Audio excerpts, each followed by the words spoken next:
first step towards achieving your dreams is having the right coach. Get the best education with CAD/COM Lab and make your AutoCAD 2D 3Ds Max dreams come true. Download the app now.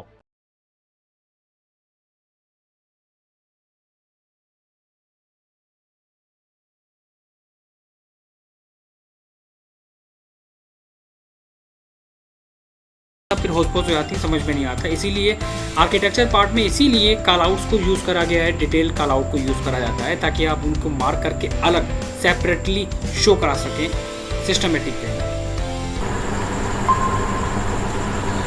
अंकुर, आपका project कहाँ है?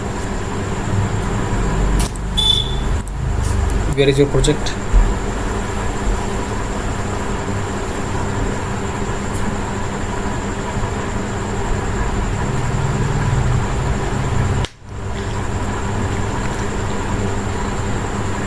Are you getting my voice, Ankur?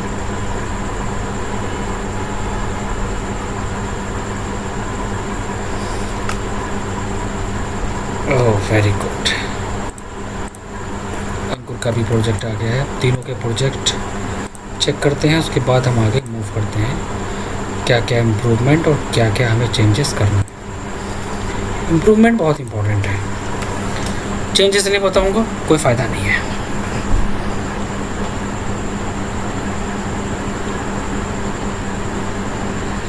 Clear नहीं होगा कि कैसे काम करना है।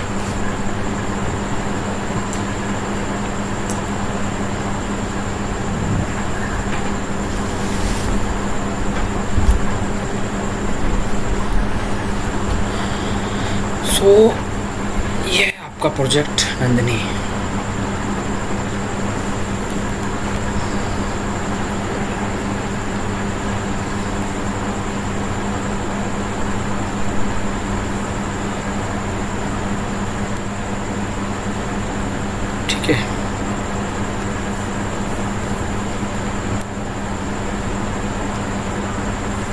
आपने प्लानिंग ठीक करी है। देखो, ग्रिड हेड को आपने, चलो ठीक है कोई बात नहीं, ग्रिड टेक्स्ट पे पुट कर दिया था ग्रिड हेड,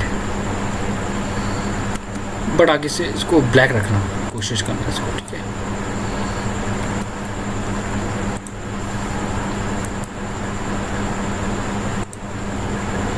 ये जो डायमेंशंस के साथ लाइन अटैच होके आ रही है ना, आप डी एंटर करो। डी एंटर करने के बाद आप मॉडिफाई पे आना और यहाँ पर ये जो लाइंस का ऑप्शन दिया होता है, मॉडिफाई पे आने के बाद लाइंस को एक्सटेंशन लाइन 1 और एक्सटेंशन लाइन 2 इन दोनों को चेक कर देना। Okay, set current close. अब देखिए जो ओवरलैपिंग हो रही थी ग्रिड में वो नहीं होगी। दूसरी चीज़ ये कि ये जो आप कलर को चूज़ कर रहे हो, देखो बाई लेयर ऑप्शन को लेना है। ये मैं कई बार कह चुका हूँ आप लोगों को, कलर को डायरेक्टली चूज़ नहीं करना है। आपने कॉलम बनाया, ठीक है, बहुत अच्छा है। ब्लॉक का यूज़ करा। आगे से ध्यान रखिएगा कॉलम के अंदर कभी भी शेड्स को नहीं दिया जाता है। ग्रुप का यूज़ करा आपने, चलिए ठीक है। आगे से आप ब्लॉक का यूज़ करेंगे। कलर आप डिफरेंट यूज़ करना चाहते हो, करो, कोई बात नहीं है।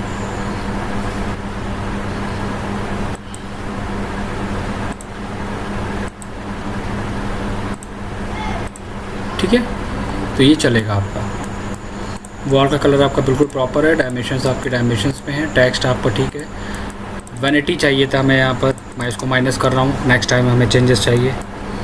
V2 आपने ठीक है, चलो ठीक है, इसको आपने वो कर दिया, इसको रेयर सेटबैक। थोड़ा सा साइज़ बढ़ाओ, इतना बड़ा। वॉशरूम का साइज़ छोटा है, इंक्रीज़ करो। टेक्स्ट का साइज़ इतना होना चाहिए कि वो प्रॉपर रीड होने में आ जाए।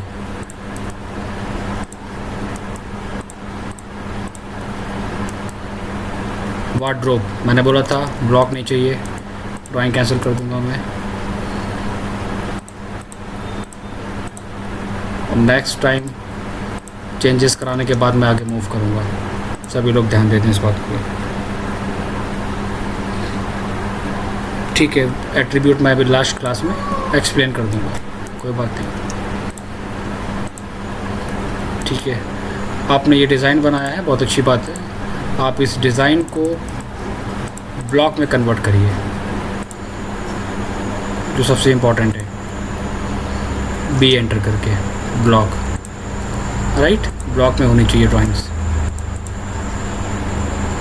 टीवी यूनिट, ठीक है। वार्डरोब आपने दे दी, वार्डरोब के डायमेंशंस मेंशन करो, साइजेस आपने ठीक दिए हैं। लेकिन बेडरूम में साइज़ मेंशन करने का तरीका होता है कि कितना स्पेस, वॉल से डोर का गैप, विंडो से कितनी gap, total size of the room, total size, length and width, ठीक है। किचन आपका ठीक है, किचन का साइज़ आपने परफेक्टली लिया है। पाउडर रूम भी आपने ठीक, वैनिटी डायमेंशंस पे। ये आपने वही गलती करी है, इसको ब्लॉक करिए,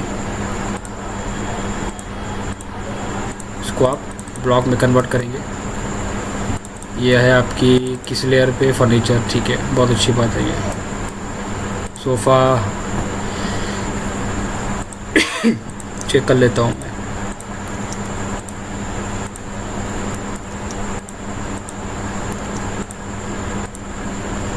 4 फीट साइज़ इंक्रीज़ करो इसका थोड़ा सा। सेंटर टेबल को भी थोड़ा सा इंक्रीज़ करो। यहाँ पर आप लॉन के अंदर कलर इफ़ेक्ट नहीं दे सकते, ध्यान रखना इस बात को।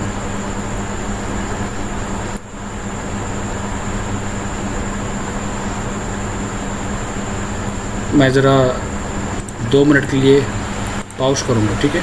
और आपको कलर फिल नहीं करना है, ठीक है, इस बात का ध्यान देना है।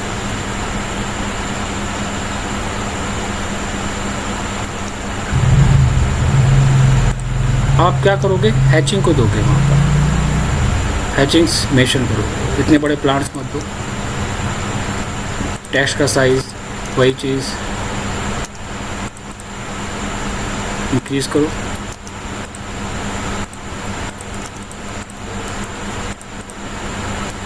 This one is ground floor. Extra object मत रखो ड्राइंग्स के अंदर।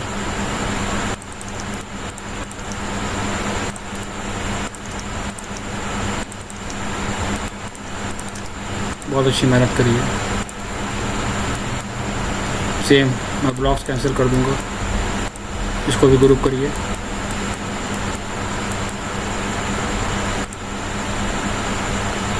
पैटर्न आप यूज़ कर सकते हो but different.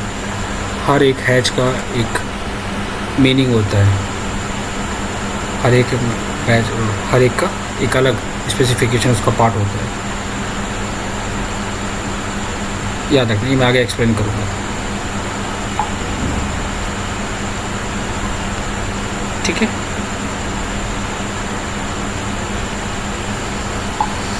Ground floor, first floor, इसका फर्नीचर लेआउट आपने डिज़ाइन नहीं करा है, उसको कंप्लीट करिए। ग्राउंड फर्स्ट के साथ आप इन दोनों को कॉपी करके साइड में लेके आएंगे और वहाँ पर आप डालेंगे ग्राउंड फ्लोर फर्नीचर लेआउट। वहाँ पर आप मेंशन करेंगे furniture, ground floor furniture layout.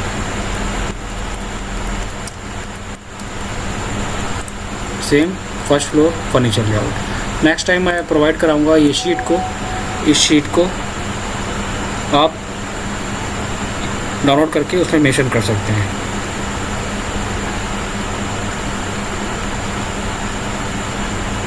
ठीक है,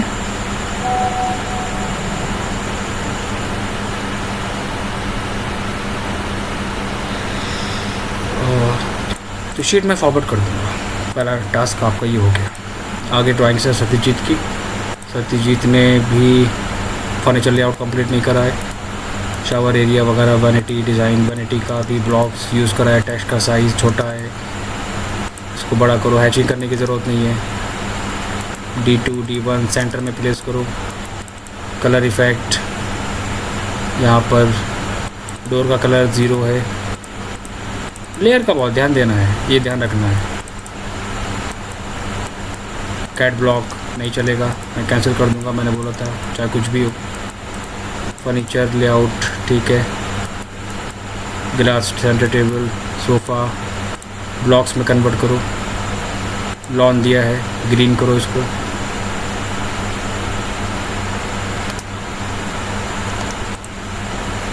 साइज इंक्रीज डिक्रीज करो इसको, ठीक है। फर्स्ट फ्लोर बालकनी है, बालकनी में लाइन नहीं आएगी, बालकनी के अंदर हैचिंग आएगी। इतना एक्सप्लेन करने के बाद भी मिस्टेक करोगे तो कैसे काम चलेगा बच्चों। बालकनी के अंदर हैचिंग दो, ANSI 31 pick point, size angle दो 45, इंक्रीज करो एंड क्लोज।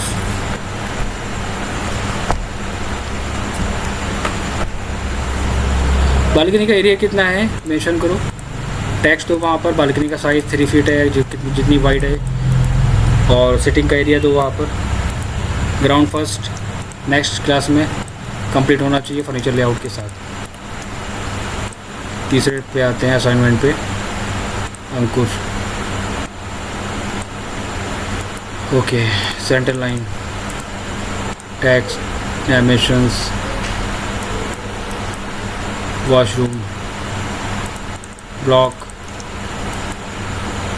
ठीक है। डोर लेयर्स पे है, फर्नीचर,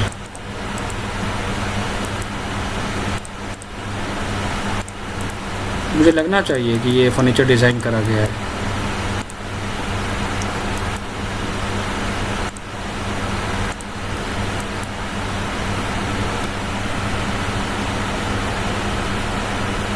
ठीक है,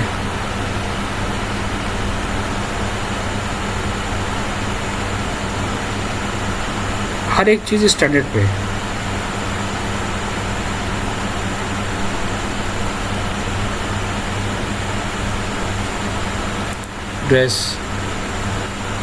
ड्रेसिंग टेबल, ब्लॉक नहीं चलेगा। This one is dining table, size बड़ा करो इसका, एरिया ज़्यादा है मेरे पास। ब्लॉक्स, टेक्स्ट उल्टा है,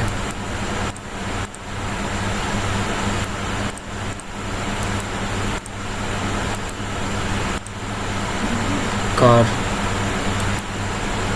वही प्रोसेस यहाँ पे भी होगा। ग्राउंड फ्लोर और फर्स्ट फ्लोर में फर्नीचर लेआउट कंप्लीट करो, ठीक है।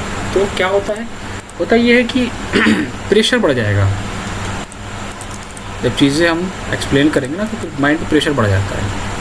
शीट में एक्सप्लेन कर दूंगा, और एक्सप्लेन कर रहा हूँ, शीट में प्रोवाइड करा दूंगा आज ही। सब लोग शीट पे ड्राइंग मेंशन करते हुए चलना। इतना ज़्यादा समझाने के बाद भी मिस्टेक्स आ रही हैं, आप लोग समझ लो कि कितना इंपॉर्टेंट है ये पार्ट।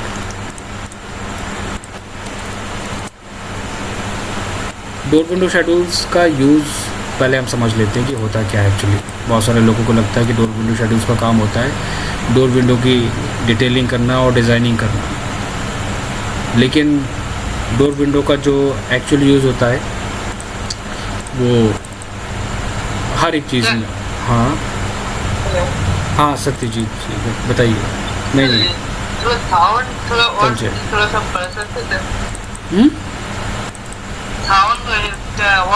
बढ़ा सकते सर? मेरी वॉइस थोड़ा सा उसका जो यूज़ होता है वो एक्चुअली क्या होता है कि वो कई पर्पस से होता है। मैं आपको एक बात बताऊँ, जैसे कि जब कोई वर्किंग करता है,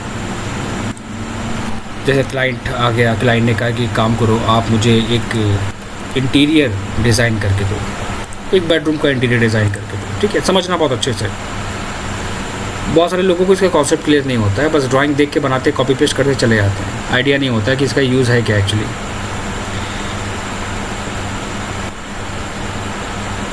तो जब वो डिज़ाइन करता है 3D सॉफ्टवेयर पे, तो वो उसका फर्नीचर लेआउट से लेके जो वॉल डेकोर करना होता है और भी बहुत सारी अदर कंपोनेंट्स हैं उसके, एलिवेशंस पे काम करता है, 3D पे काम करता है। और तो उसको ज़रूरत क्या पड़ती है, तब उसको ज़रूरत पड़ती है कि जब हम डिज़ाइन बना रहे हैं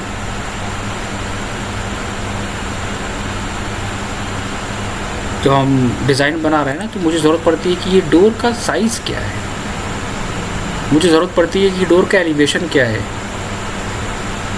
डोर का डिज़ाइन क्या है, डोर का नाम क्या है।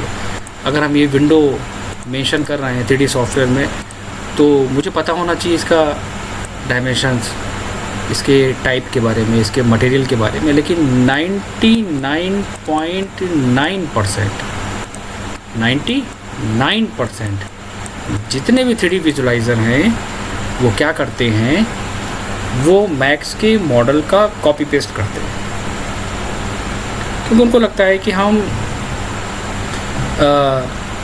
कोई भी मॉडल लगा देंगे और क्लाइंट से कह देंगे कि ठीक है ये आपका डोर है, ये आपका विंडो है, मैंने इंटीरियर को आपको डिज़ाइन करके दिखा दिया, ये कुछ ऐसा आपका व्यू आएगा।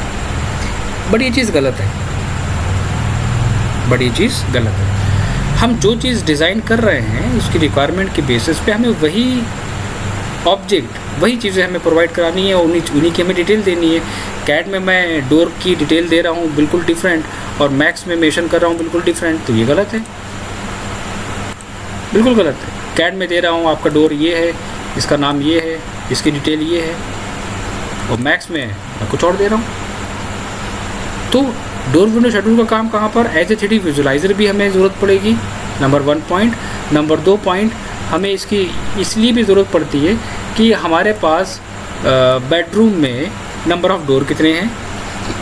अगर हमारे पास 5 बेडरूम है, 4 ड्राइंग रूम गेस्ट रूम है, या 2 स्टोर रूम है, 2 किचन है, या सर्वेंट रूम है, तो उन सारे एरियाज़ में कितने डोर्स, नंबर ऑफ़ डोर्स लगे। तो इससे क्या होता है कि मुझे काउंट करने में इजी रहता है। तो जब हम एज ए प्रोफेशनली काम करते हैं तो BOQ जब हम डिज़ाइन करते हैं, बिल ऑफ क्वांटिटी जब हम डिज़ाइन करते हैं, तो बिल ऑफ क्वांटिटी में आइडिया रहता है एक्सेल पे कि 4 डोर है, एक डोर की कॉस्ट इतनी है, 45, 35, 65, 85, सबको ऐड कर लिया। BOQ में भी मुझे इजी रहता है। दूसरा पॉइंट यहाँ पर ये आता है। पहला पॉइंट क्या है, पहला पॉइंट हमारा इजी रहेगा 3D विजुलाइज़र और प्रोजेक्ट की कॉस्टिंग के पॉइंट ऑफ व्यू से। तीसरा डिटेलिंग के पॉइंट ऑफ व्यू से, अगर कोई पर्सन ड्राइंग बना रहा है, अगर आप उससे क्वेश्चन करेंगे कि आप मुझे एक बात बताइए, आप एक 3D विजुलाइज़र हैं, ये उससे क्वेश्चन अराइज करना, उसके सामने पुट करना, चलिए बताइए आपने डोर कौन सा दिया है, 100% वो एक्सप्लेन नहीं कर पाएगा।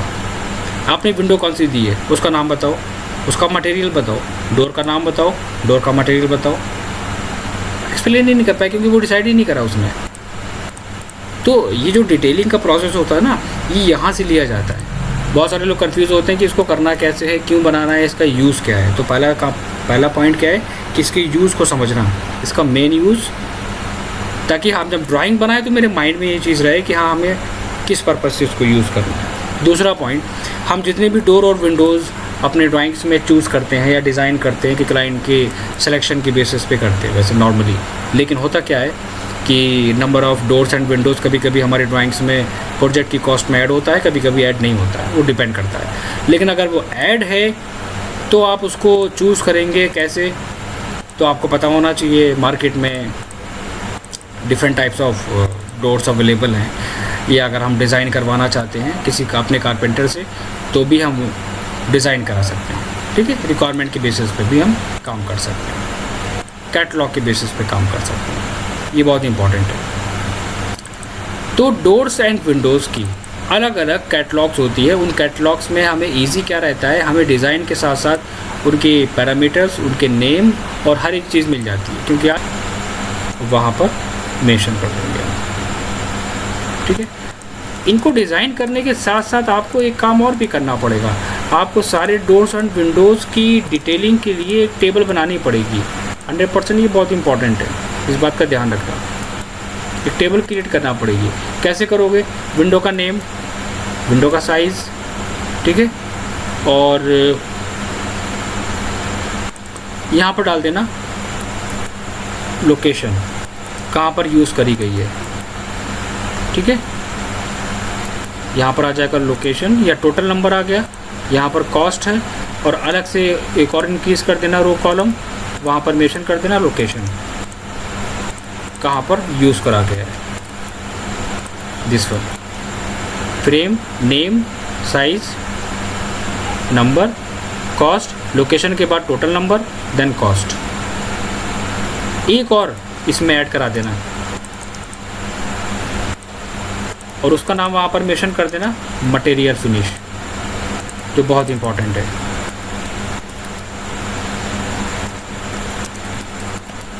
मटेरियल फिनिश,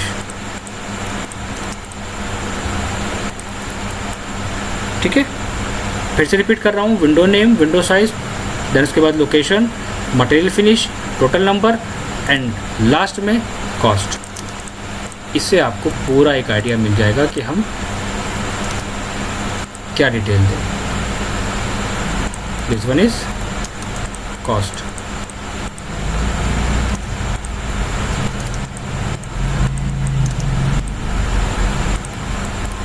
और इसको मैं यहाँ से मूव करा लेता हूँ, अलग बना के भी दिखा देता हूँ कि गलती ना करो बाद में। एंड लोकेशन, लोकेशन का मतलब बेडरूम में है, स्टोर रूम में है, किचन पे है, जहाँ पर होगा वो नाम पड़ जाएगा। मैं एग्जांपल ले रहा हूँ, ठीक है। बेडरूम, ये बेडरूम में यूज़ करी गई ये विंडो या डोर, सबके अलग अलग टेबल्स क्रिएट कर लो। ये है काम करने का प्रोसेस। इस तरह टेबल आपको डिज़ाइन करनी है बहुत डिटेल्स में। और टोटल कॉस्ट कहाँ पर आ रही है,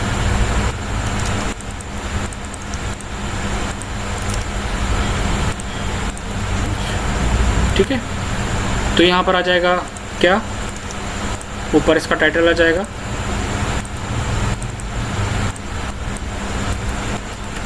विंडो डिटेल्स, और सेम टेबल आप बनाओगे, वहाँ पर आप मेंशन करोगे now this one is door details, one of the most important point. और अगर आपके पास प्लानिंग के अंदर कितने डोर हैं, अगर ग्राउंड फ्लोर और फर्स्ट फ्लोर पर सेम साइज़ के 4 डोर हैं तो आप एक बनाओगे। मतलब जितने डिफरेंट टाइप के साइजेज़ हैं वो आप लोगे। अगर 4 डोर हैं तो चारों के साइजेज़ अलग, विंडो अगर हमारे पास डिफरेंट है तो उनको वहाँ डिज़ाइन करना पड़ेगा। ये बात ध्यान रखना। लाइक ये हमारा D1 है, अगर हमारे पास D2 है तो D2 का डिटेल, D3 है D3 का, D4 है तो D4, D5, D6, ये डिटेल्स हमारी निकल के आनी चाहिए किसी भी कंडीशन में इस तरह। और वहाँ पर टेबल के अंदर आप चीज़ों को प्रॉपर वे में मेंशन करेंगे। So now this one is door window schedule, ठीक है। और हर एक ड्राइंग को टेबल के अंदर प्लेस करने के बाद वहाँ पर आप रखेंगे। क्लियर?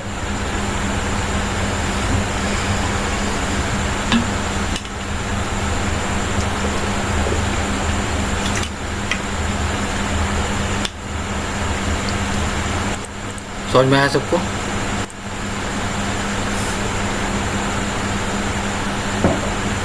ठीक है।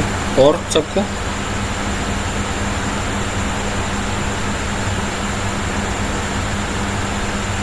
सत्यजीत एंड संजय, ठीक है। संजय क्या नाम है, संजय आपको क्लियर हुआ?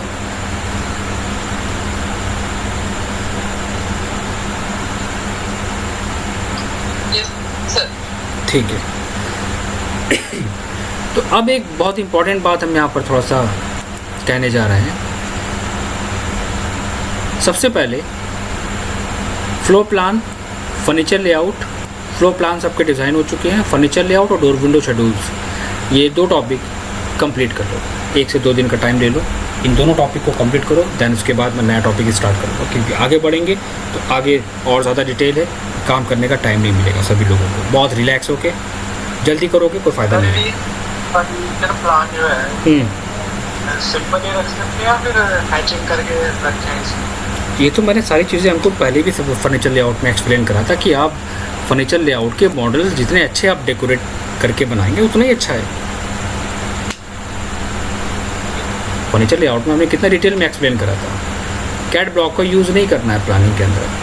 आप अपने स्टैंडर्ड साइजेस को जितना अच्छे से अच्छा अगर आप डिज़ाइन करके रखेंगे उतना ही अच्छी बात है ना। तो कोशिश करो उनके स्टैंडर्ड ब्लॉक्स बना के रखो। सभी लोगों से ये बात मैं कह चुका हूँ। वो सारे स्टैंडर्ड ब्लॉक की ज़रूरत आगे पड़ेगी इंटीरियर में। ये सबके ब्लॉक्स में मंगवाऊँगा, सारे सबके ब्लॉक्स में चेक करूँगा कौन किसने क्या क्या डिज़ाइन करा है, ठीक है। इसलिए मैं अभी से कह रहा हूँ, अभी से स्टार्टिंग कर दो, 5-5 डिज़ाइन बनाना स्टार्ट कर दो। Bed, sofa, chair, table, TV unit, हर एक फर्नीचर्स के 5-5 डिज़ाइंस। बहुत डेकोरेटिव ज़्यादा नहीं होने चाहिए। कलर्स के साथ colour combinations, hatching, name, bed, side table, reference image के साथ होने चाहिए वो। ये साइड टेबल का इमेज, ये उसका डिज़ाइन है, ये टीवी यूनिट का डिज़ाइन है, ये उसकी प्लान है।